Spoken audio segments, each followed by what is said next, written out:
Buenas tardes, Padre Obispo, ¿cómo se encuentra hoy? Muy bien, gracias a Dios. Qué bueno, como que quiere llover y como que no, Bueno, pero ha llovido bastante. bastante no ha llovido. ¿No? ¿Usted cree que no con ese palo de agua que cayó? Sí, pero cayó donde tenía que caer. Eso sí, en los embalses no sabemos si cayó, que necesitamos que esas nubes soplarlas para allá. No, pero no mucho, no sé que nos quedemos... Que nos quedemos otra vez nosotros sin. Necesitamos el sano equilibrio. Sí, sí, no, y ciertamente esa lluvia que ha ido cayendo, ya se ve el verde en esta parte sur de la isla, ¿verdad? Porque estaba todo seco. Saludamos con cariño a todas las personas que sintonizan con nosotros en esta tarde para compartir la fe y sobre todo la alegría de vivir y reflexionar el Evangelio. Oramos al Señor. Señor Jesucristo, tú que nos acompañas en el camino de la vida, Te pedimos que enciendas nuestros corazones con el fuego de las Escrituras, para que participando en tu mesa seamos fortalecidos en el amor y la unidad, y así lleguemos a ser auténticos servidores del reino.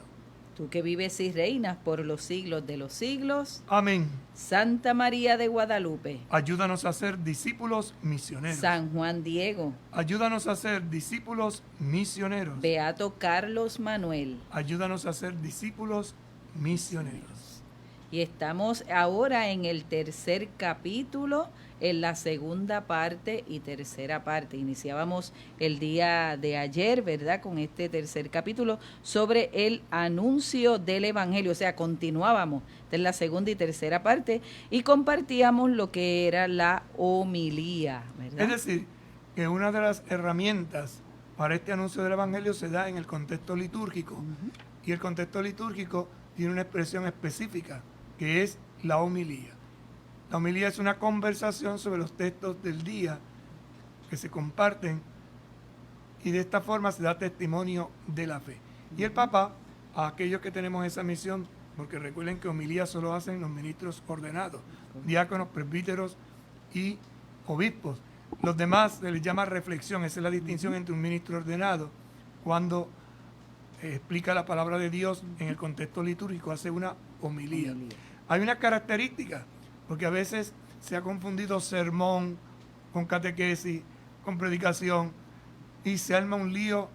O hasta la misma palabra reflexión. Reflexión o eco, es decir, según la expresión que se quiera dar. Y por eso el Papa, a través de su magisterio eclesial universal, da unas pistas, da unas orientaciones, sobre todo para los nuevos predicadores. Por eso el Papa nos dirá, ¿verdad?, que la homilía, una fuente constante de renovación y de crecimiento. Porque es el medio, y esto es un arte, en 10 minutos o 15, que es lo que se supone como mucho que dura la homilía, aunque algunos nos extendemos más, porque se aprovecha el momento, ¿verdad? ¿Cómo usted va a decir una cosa como esa, padre? Eso en algunos otros lugares. No, pero... yo tengo que ser consciente, exceptuando cuando son las misas de semana. Ajá. Pero el domingo, como es la oportunidad que a veces tenemos para encontrarnos con la comunidad, pues a veces nos excedemos. La gente es muy paciente y misericordiosa. No, es que cuando es una buena homilía, la gente gusta y no quisiera que terminara, pero hay que acabar, ¿verdad? Hay que tener, ¿verdad?, esos espacios y ese respeto que también las personas necesitan. Y nos dice también el Papa, Dios quiere llegar a los demás a través de la palabra humana. Por lo tanto, la palabra se hace carne, y se hace carne a través de un instrumento, y este instrumento es el ministro ordenado, que dialoga, comparte, da su testimonio y anuncia esa, podríamos decir, alegría de la salvación que brota de los sagrados textos de la Sagrada Escritura. Bien, entonces ahora, hoy, en el programa de hoy, iniciaremos con el contexto litúrgico. Número 137. Cabe recordar ahora que la proclamación litúrgica de la palabra de Dios, sobre todo en el contexto de la asamblea eucarística, no es tanto un momento de meditación y de catequesis, sino que es el diálogo de Dios con su pueblo, en el cual son proclamadas las maravillas de la salvación y propuestas siempre de nuevo las exigencias de la alianza. Lea eso otra vez porque ahí ya comienza a explicar que es una homilía. Y no debemos confundirla ni con una meditación, ni con una reflexión, ni con una catequesis. Es otro estilo. El problema es que algunos no sabemos distinguir entre uno y otro y los mezclamos todos. Dice, cabe recordar, ahora que la proclamación litúrgica de la palabra de Dios... Entonces hay una proclamación que es litúrgica. Por eso cuando estamos en la asamblea, al finalizar, el lector dice palabra de Dios. Pero cuando estamos, por ejemplo, en una catequesis, cuando estamos en una reunión de grupo, no se dice palabra de Dios.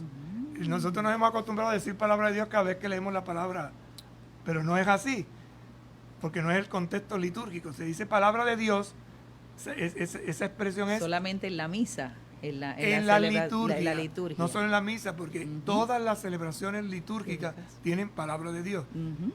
No es lo mismo que yo haga una reflexión.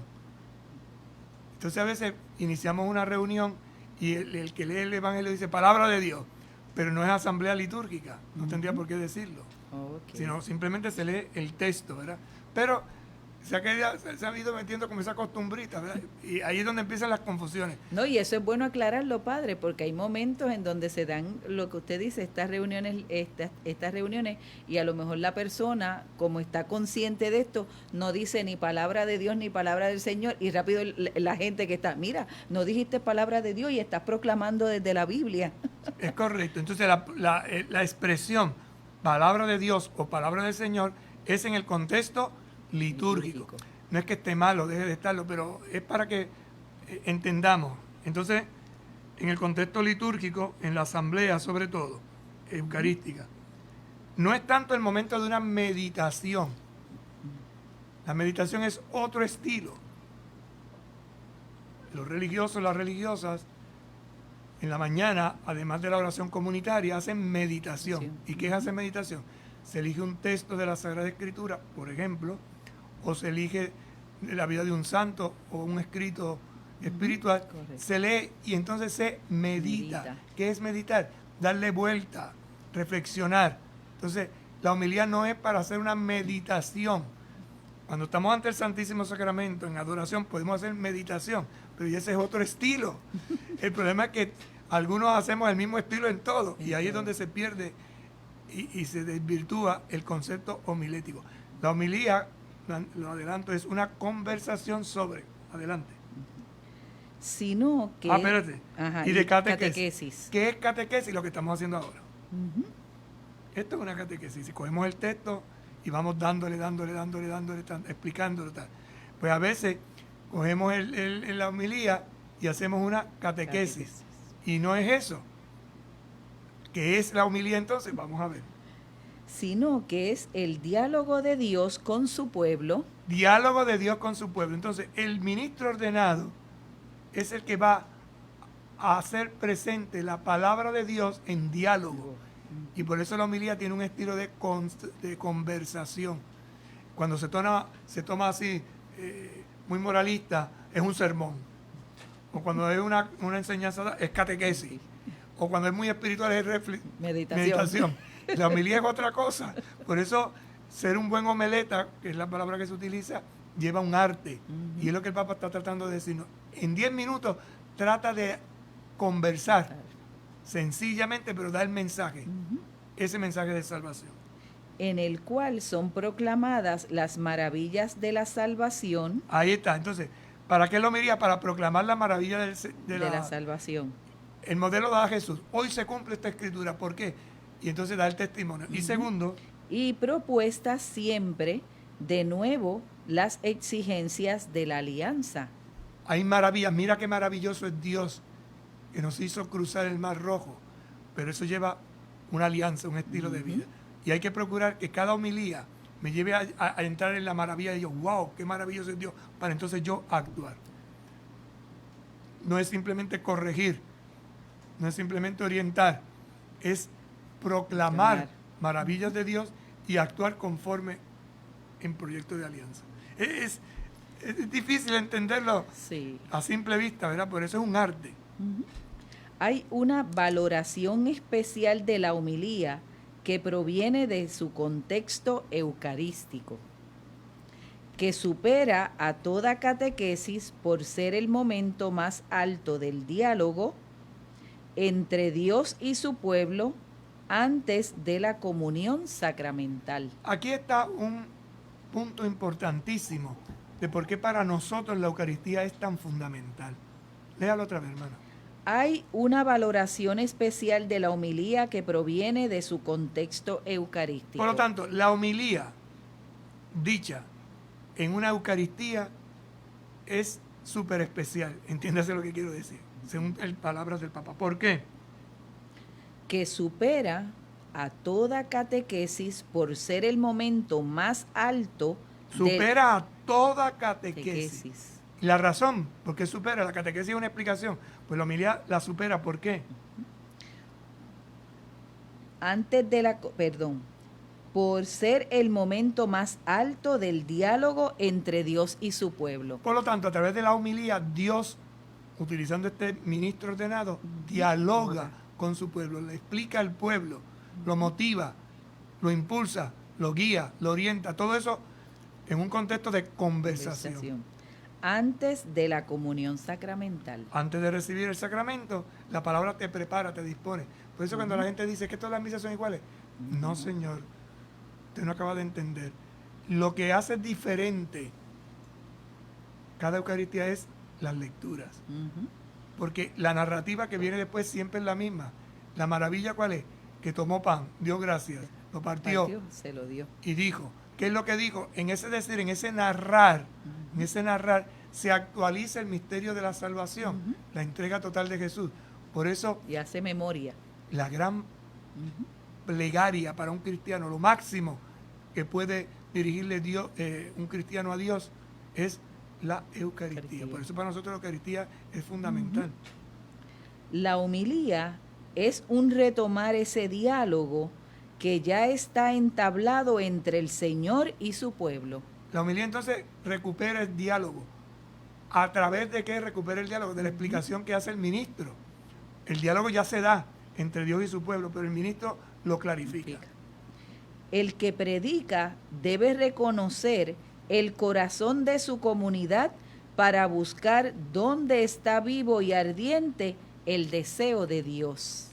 Léalo otra vez, porque es que estas palabras, como dicen los españoles, tienen mucha miga, hay que sacarle la sustancia. El que predica, entonces el predicador, diácono, presbítero o obispo, debe reconocer el corazón de su comunidad. Primer paso, reconocer el corazón de ¿cómo está el corazón de esa comunidad este domingo o este día?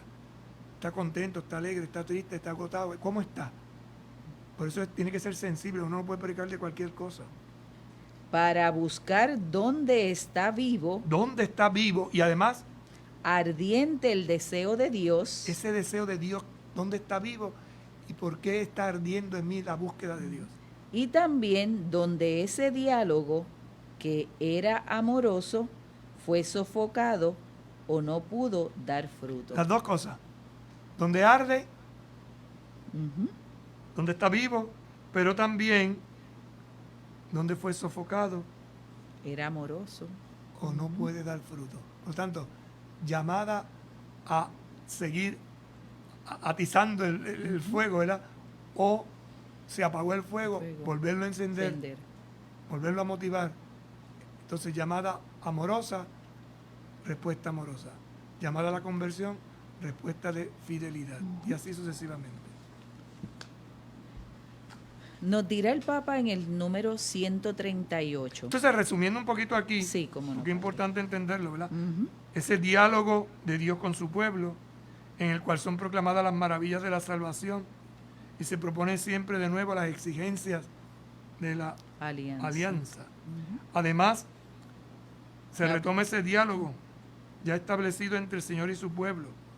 Se reconoce el corazón de la comunidad para buscar dónde está vivo, ardiente, y también donde ese diálogo que era amoroso fue sofocado, fue ahogado.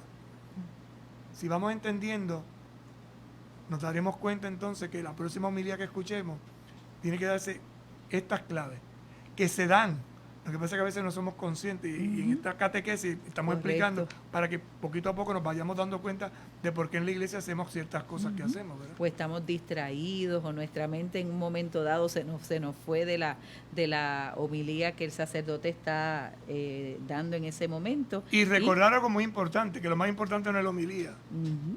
es la palabra de Dios. Por eso hay que escuchar la palabra de Dios, no leer la palabra de Dios.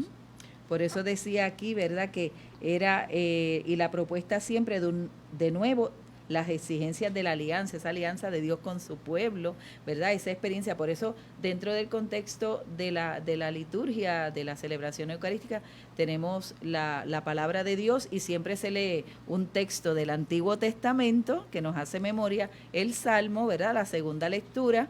Y, Eso los domingos. el Evangelio. Y en la semana, pues, primera y Salmo. Pero hay que entender que lo más importante es la escucha. Y por eso hay que procurar que el lector sea un buen lector, porque la fe entra por el oído. Es uno de los problemas que a veces tenemos en nuestros templos, es que la megafonía, los micrófonos, no, entonces la gente se ha acostumbrado a leer. No vamos a leer a la iglesia, vamos a escuchar. Claro. Y en la medida en que yo presto atención, me convierto en discípulo. Y esto es muy importante, que a veces no lo tomamos en cuenta, por eso no puede cualquier persona improvisar la lectura. Se necesitan unas condiciones, el lector tiene que prepararse, no es lo mismo leer una carta de San Pablo que un texto histórico o que un salmo o el mismo evangelio. La pronunciación, la acentuación, las afirmaciones.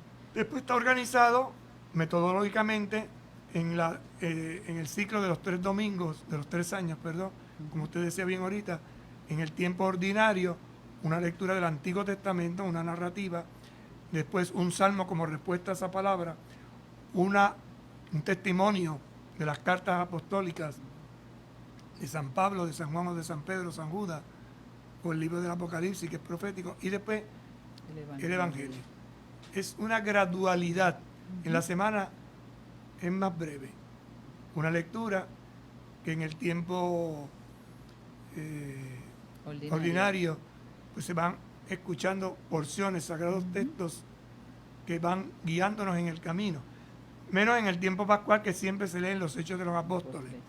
Hay ciertas tonalidades, ciertas claves. En el Adviento se lee mucho el profeta Isaías, por los textos del Mesías. Y esto hay que conocerlo, porque la medida en que te preparas, la medida que eres sensible a cómo está organizada la liturgia, los libros sagrados que se proclaman en la iglesia, entendemos.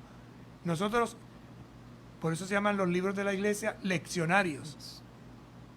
No es que leamos la Biblia, es que sacamos lecciones de la Biblia. Y por eso en el periodo de 3 años se hace un proceso de los textos bíblicos más claves, más importantes dentro del proyecto cristiano. Y se dividen en ciclo A, ciclo B y ciclo C. En este correcto. momento estamos en el ciclo A. Es correcto. En el 138 nos dirá el Papa, la homilía no puede ser un espectáculo entretenido, no responde a la lógica de los recursos mediáticos, pero debe darle el fervor y el sentido a la celebración. Por eso tenemos que tener cuidado cómo se hacen las homilías, cómo se cuidan las homilías, porque no es un espectáculo, no es para entretener a la gente, sino es llamada a la conversión. Hay una frase muy de algunos santos, ¿verdad? Sobre todo de San Juan de Ávila, que la gente decía que cuando escuchaba a Juan de Ávila salían compungidos. Sí, el corazón era tocado, porque la palabra de este gran predicador, de este gran santo, siempre llevaba al encuentro con el Señor. Algunos en su época y como en la nuestra, entretenemos a la gente y que la pasen bien. A la iglesia no se viene a pasar bien, a la iglesia se viene a escuchar a Dios. Y por eso la atención es importante. Cómo educamos para que se atienda, para que se escuche, y desde la atención y la escucha, la respuesta. Es un género peculiar, ya que se trata de una predicación dentro del marco de una celebración litúrgica. Por tanto, la homilía se da siempre dentro de el marco de una celebración litúrgica, sea sacramental, 7 sacramentos, o sea liturgia de las horas, la oración, que también provee para esas homilías. Por consiguiente, debe ser breve y evitar parecerse a una charla o una clase. Repítala a ver si me lo aprendo bien y lo pongo en práctica. Escuche, Padre Obispo. Debe ser breve y evitar parecerse a una charla o una clase. Esto es lo más difícil para nosotros. Porque a veces hablamos y hablamos y hablamos.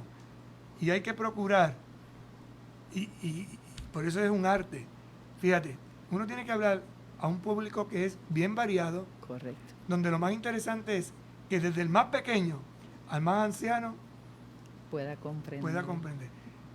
Entonces, si la hago muy elevada, habrá un sector que no lo va a entender. Entonces, una clave que se da siempre el que va a hacer la homilía es decir, procura que los niños la entiendan. Si los niños la entienden, el adulto mayor la va a comprender. Pero si un niño se quedó y no entendió nada, olvídate. ¿Qué es lo que tiene que entender? No la clase, sino el amor de Dios, que a través de un acontecimiento, de una narración se manifiesta. Y esto produce en el niño, en el joven, en el adulto, en el anciano, una respuesta gozosa, festiva.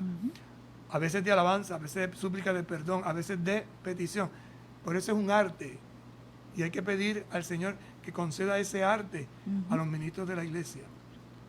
El predicador puede ser capaz de mantener el interés de la gente durante una hora, pero así su palabra se vuelve más importante que la celebración de la fe. ¿Qué quiere decir esto? Léalo otra vez. El predicador puede ser capaz de mantener el interés de la gente durante una hora. Es una conferencia. Es una conferencia. Fíjate, si tú logras mantener durante una hora el interés de la gente, tú estás dando una conferencia. No estás dando una homilía. Por eso dice... Pero así su palabra se vuelve más importante que la celebración de la fe. Tiene que haber un sano equilibrio. O sea, no puedes predicar media hora y después, perdonen la expresión, un Mateo a lo demás. Coger la plegaria y en 10 minutos. Amén. No. Se supone que la plegaria sea lo más importante, lo que más dure. Y a veces hemos cometido el error, yo el primero, de hablar más y rezar menos.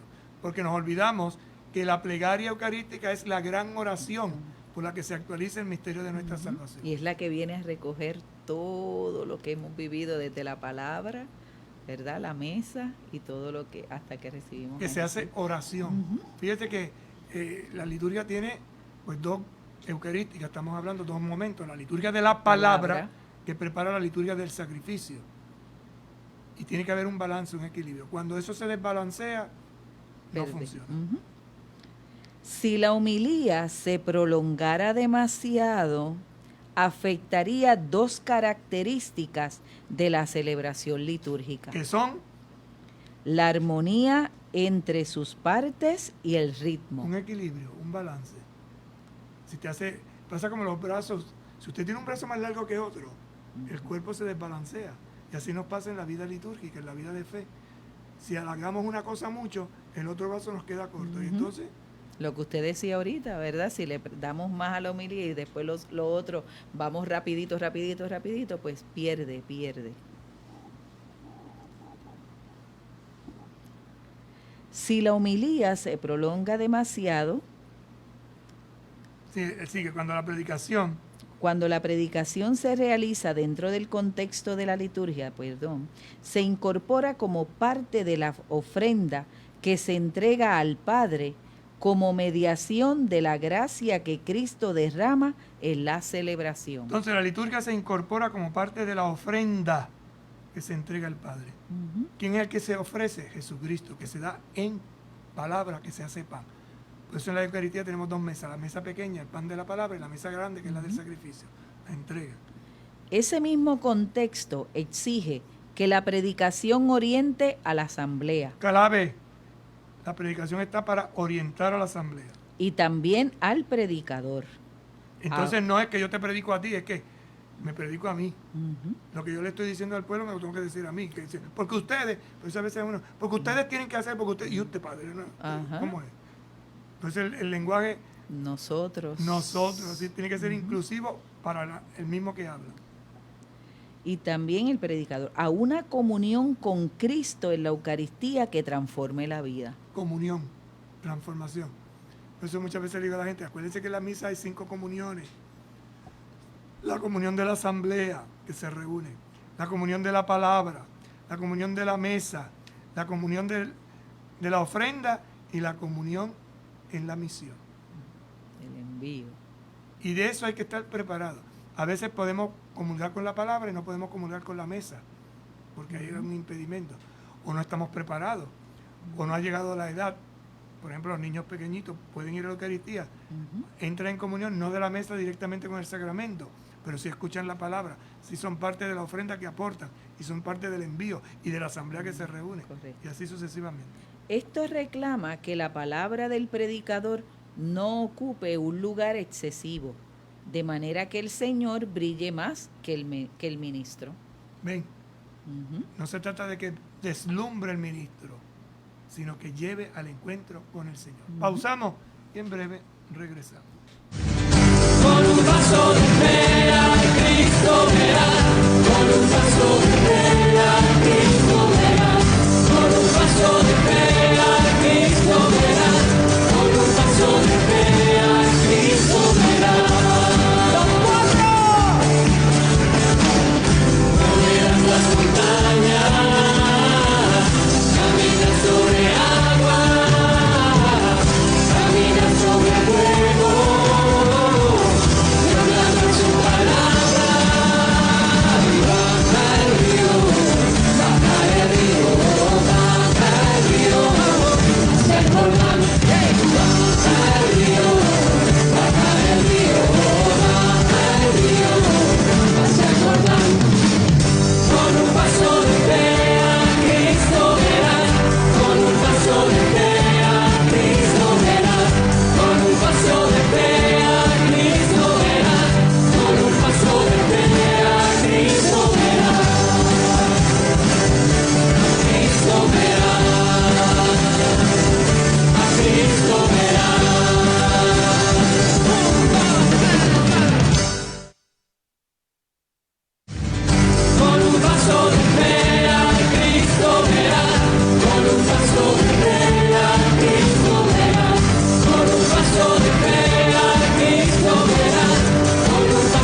compartiendo con ustedes esta exhortación del Papa Francisco sobre la alegría del Evangelio y nos encontramos en el tercer capítulo, el anuncio del Evangelio, en la segunda parte. Que trata sobre la palabra de Dios. Y estamos viendo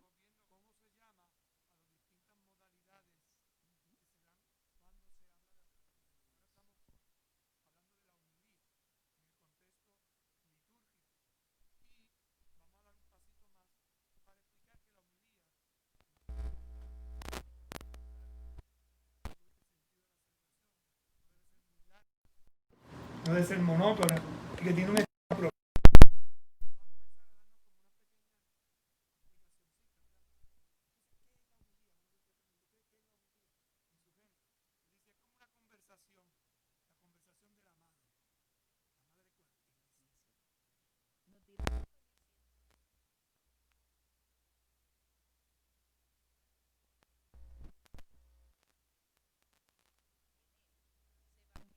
Continuamente a sí mismo. Por la acción del Espíritu Santo, el pueblo se evangeliza continuamente a sí mismo. Evangeliza a los demás, pero también se evangeliza. Por eso decía ahorita el Santo Padre, el predicador no solo predica para allá, Sino para acá. tiene que comenzar qué me dice a mí la palabra. Y para preparar una homilía hay que prepararla en el contexto de la oración, haciendo una lección. ¿Qué dice el texto? ¿Qué me dice el texto? ¿Cómo oro con el texto? ¿Y qué me invita a hacer el texto? Y eso después aplicarle. ¿Qué quiere Dios decirle al pueblo a través de este ministerio? Porque recuerden que el ministro ordenado es un ministro, es un servidor, no es un showman, es uno que sirve a la comunidad. Entonces, a mí la palabra de Dios me dice esto, es un eco. A mí me dice la palabra esto. Lo comparto con ustedes como cristianos, pero para ustedes soy, en este caso, servidor, obispo. Al ser obispo, entonces tengo que darle una palabra. ¿Qué palabra le quiere dar Dios al pueblo a través de este texto? Por eso decía el Papa, ¿verdad? El que predica debe reconocer el corazón de su comunidad para buscar dónde está vivo y ardiente el deseo de Dios. Y si lo reconoce, es porque lo conoce. Entonces, si estamos ahora pasando momentos difíciles, porque ha muerto una persona en un accidente, en una comunidad, por ejemplo, ¿verdad? Ha habido un accidente, o han matado a una persona, o uno se ha muerto de muerte natural, va a haber homilías, pero son tres contextos distintos. O sea, no es lo mismo predicar en un momento de dolor profundo porque mataron a una persona, o porque se murió un joven, o porque una persona cumplió su ciclo vital y murió en la paz, en el descanso. Entonces, estas cosas hay que, porque si no tienes el mismo sermoncito, lo mismo para todos lados. No, conocer y reconocer. Ahí es donde se distingue el corazón de un pastor. ¿Qué implica esta convicción para el predicador? Nos recuerda que la iglesia es madre y predica al pueblo como una madre que le habla a su hijo, sabiendo que el hijo confía que todo lo que se le enseñe será para bien porque se sabe amado. No todo lo que dicen las madres uno está de acuerdo. Y por eso viene la rebeldía y el pleito. Pero uno sabe que todo lo que dice la madre es para su bien. Y por eso la iglesia, en su homilía, en su predicación, es como una madre que dice palabra. Una palabra que quiere que este hijo o que esta hija crezca, que se desarrolle, viva el amor de Dios y sobre todo lo transmita a los demás. Además, la buena madre sabe reconocer todo lo que Dios ha sembrado en su hijo, escucha sus inquietudes y aprende de él. La iglesia es madre, por tanto, como buena madre, sabe reconocer todo lo que Dios ha sembrado en su hijo. Entonces el predicador es aquel que es capaz de ver en el corazón, en la vida de la comunidad, lo que Dios ha sembrado. Y no simplemente fustiga, a veces hay que corregir, orientar.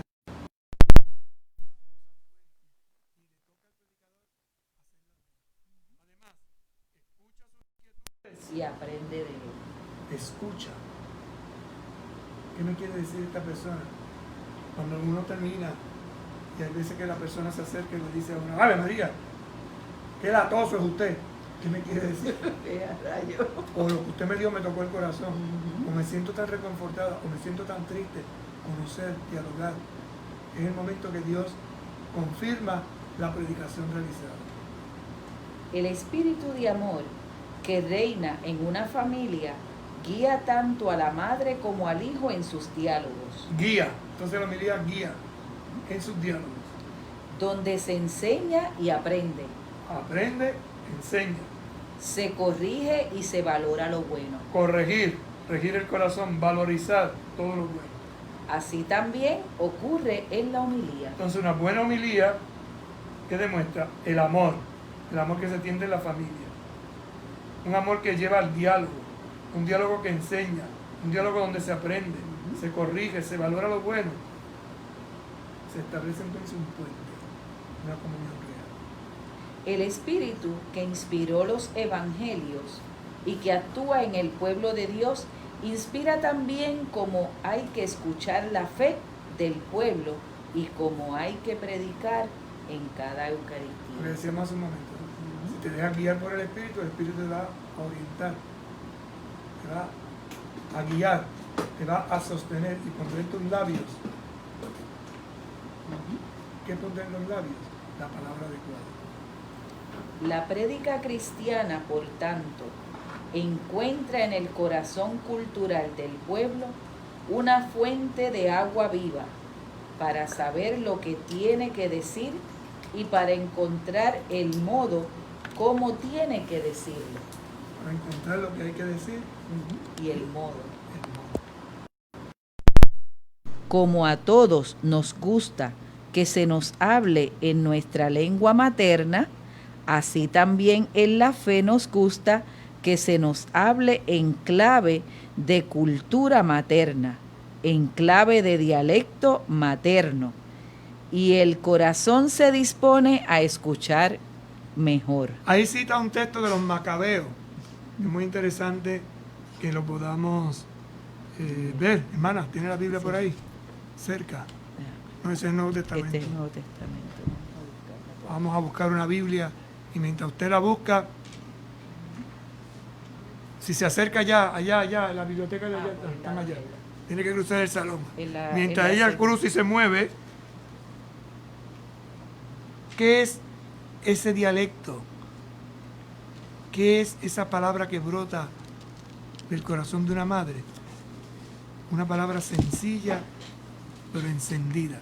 Y este texto habla del martirio de los hijos del Macabeo, de la mujer que vio morir a sus hijos. Y ella lo fue animando a cada uno. Y por eso se cita en este momento una cultura materna. Segundo de Macabeo, capítulo 7, verso 21. ¿Qué dice?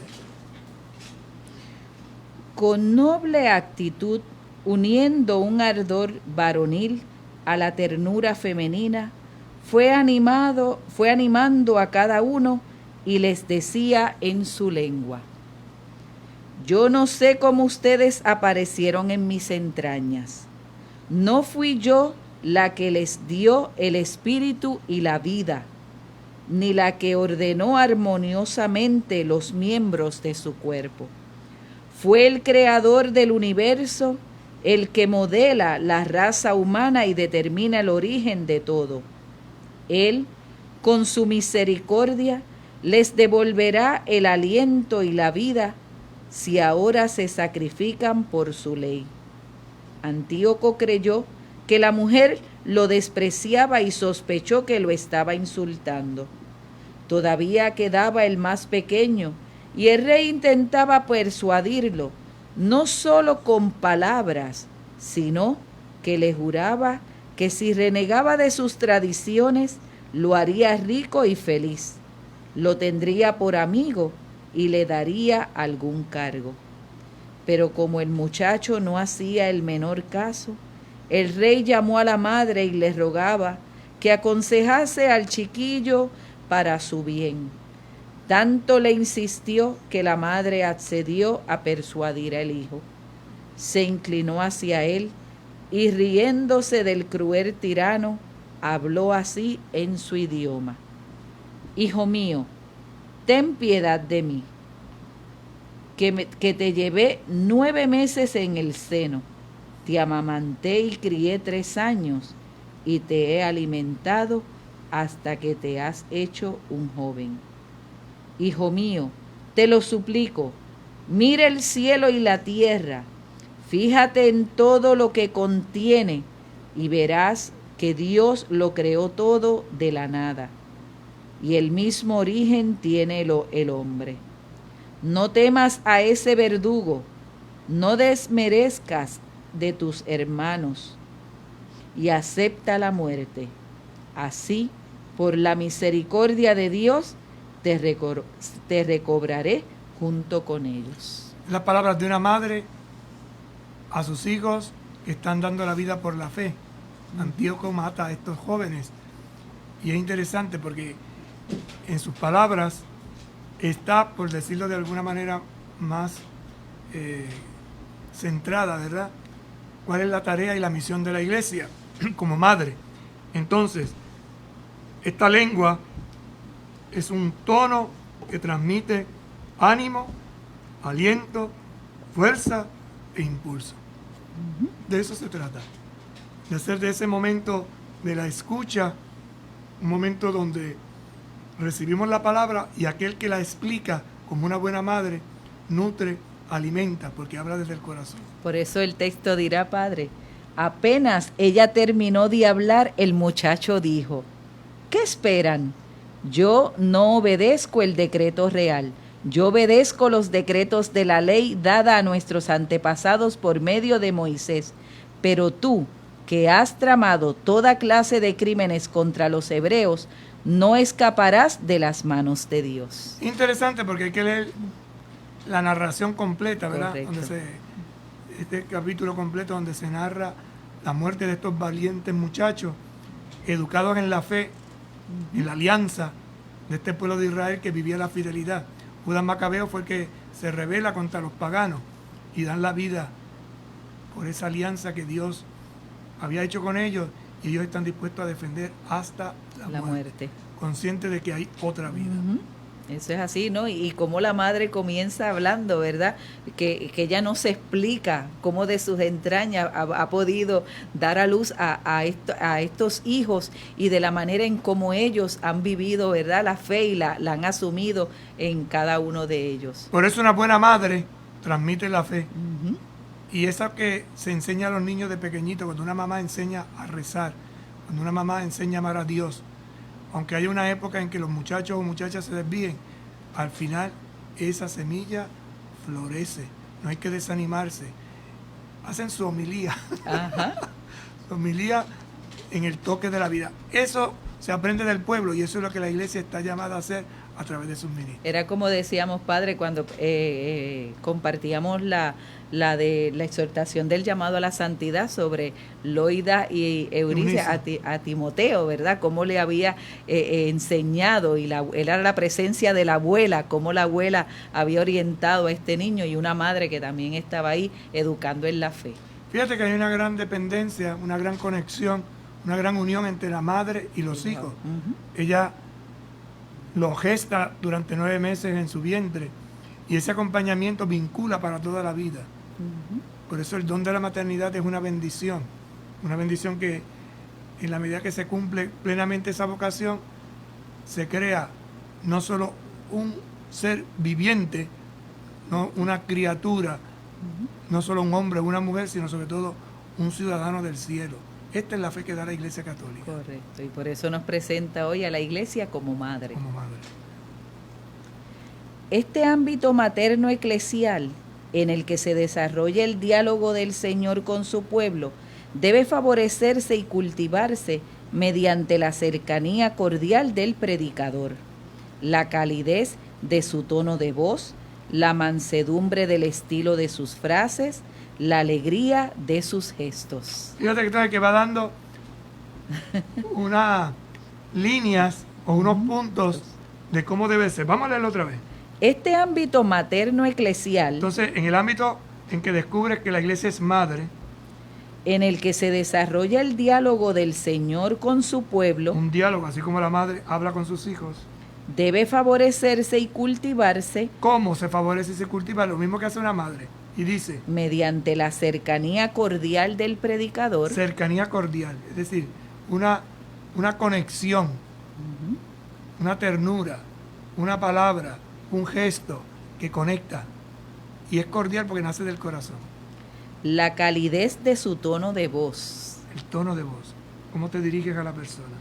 la mansedumbre del estilo de sus frases, Frases escogidas donde quieres decir lo que tienes que decir, a veces con energía, pero sin ofender. la alegría de sus gestos. Interesante, ¿no? Como una madre con energía, pero con gran amor, educa, orienta, conduce, hace crecer. Esto nos está describiendo a esta madre de los macabeos. Por eso ¿verdad? es que tenemos que entender cómo la palabra de Dios ilumina. Por eso para nosotros es importante el Antiguo Testamento, porque desde la experiencia de un pueblo que narra su historia, historia de salvación, y la historia es una narración de hechos y de acontecimientos. Aún las veces que la homilía resulte algo aburrida, si está presente este espíritu materno eclesial, siempre será fecunda. Interesante, aunque sea aburridísima, pero si hay ese ternura, ese amor, conecta. Porque no es nadie se acuerda de lo que predica, te acordarás de una frasecita, pero nadie se acuerda de todo lo que uno dice. Correcto. Así como los aburridos consejos de una madre dan fruto con el tiempo en el corazón de los hijos. Recoge la ropa, Mira, los Siéntate zapatos no bien. van ahí. limpia esos zapatos. Lava los platos. Esas cositas machaconas, repetitivas, al final dan su fruto. Por eso dice, así como los aburridos consejos de una madre dan fruto, con el tiempo en el corazón de los hijos. Así es la palabra de Dios, dará fruto en algún momento. Se nos acabó el tiempo. Ay, Dios mío, nos quedamos en el diálogo del Señor con su pueblo mediante la cercanía cordial del predicador, en esa conversación de la madre. Oramos pues a la Madre de Dios y Madre nuestra, por todos los predicadores, por aquellos que tenemos la tarea y la misión de anunciar con audacia el Evangelio. Santa María de Guadalupe, en un mundo en el que a veces desoímos la voz de Dios y cerramos nuestro corazón a los gritos y necesidades de las personas, Nosotros queremos ser contigo y como tú, misioneros y misioneras que hacen suya la revolución de la ternura, para que la iglesia llegue a ser casa para muchos, madre para todos los pueblos y signo creíble de un mundo nuevo. en estos tiempos de pandemia, ayúdanos a poner corazón donde la enfermedad ha provocado muerte, soledad, pobreza y desesperanza. Madre de Dios y Madre de la Iglesia, queremos guardar como tú la palabra de Dios y hacerla vida con generosidad y alegría. Acompáñanos en nuestro camino para que no busquemos otra cosa que seguir a Jesucristo y buscar en todo la gloria de Dios. Amén. Amén. Que el Señor esté con ustedes. Y con tu espíritu. Que les bendiga y les acompañe el buen Dios Todopoderoso, Padre, Hijo y Espíritu Santo. Amén. Hasta mañana, si Dios quiere. Hasta mañana y muy buenas tardes. Con un vaso de fe